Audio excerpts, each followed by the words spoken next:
अस्सलामुअलैकुम जी। अच्छा, ये जापानी गोदड़ी और रज़ाई का बंडल है। ठीक है, तकरीबन 250-300 केजी का ये बंडल है। ठीक है, 250-300 केजी का ये बंडल है और ओरिजिनल जापान का पैक शुदा ये बंडल है।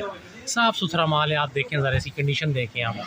और मज़े की बात यह है कि इसके अंदर फ़र वाले जो है ना रज़ाइयाँ, वो भी निकलेंगी।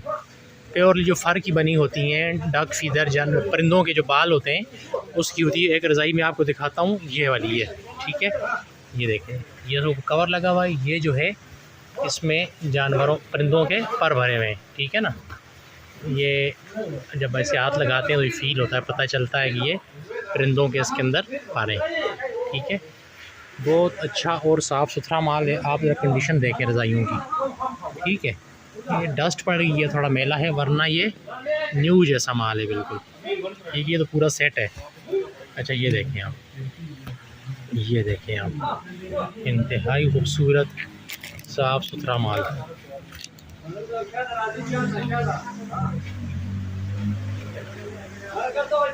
अब ये देखें, ये पैक शुदा है। ठीक है ना, ये देखें, इतना ज़बरदस्त कपड़ा है, मटेरियल है इसका कि क्या बताऊं मैं आपको। बहरहाल जी, नंबर मेरा स्क्रीन पर मौजूद है। ये जापान का बंडल है, जापान का पैक शुदा। जापान से पैक होकर ये बंडल आते हैं। ये बड़े बंडल होते हैं, 250-300 केजी के। ठीक है, ये बड़े होलसेलर हज़रात, दुकानदार हज़रात ये ख़रीदते हैं। तो जिस किसी को ये माल चाहिए हो, रब्ता करें। Delivery all over the Pakistan available है। शुक्रिया, जज़ाकल्लाह।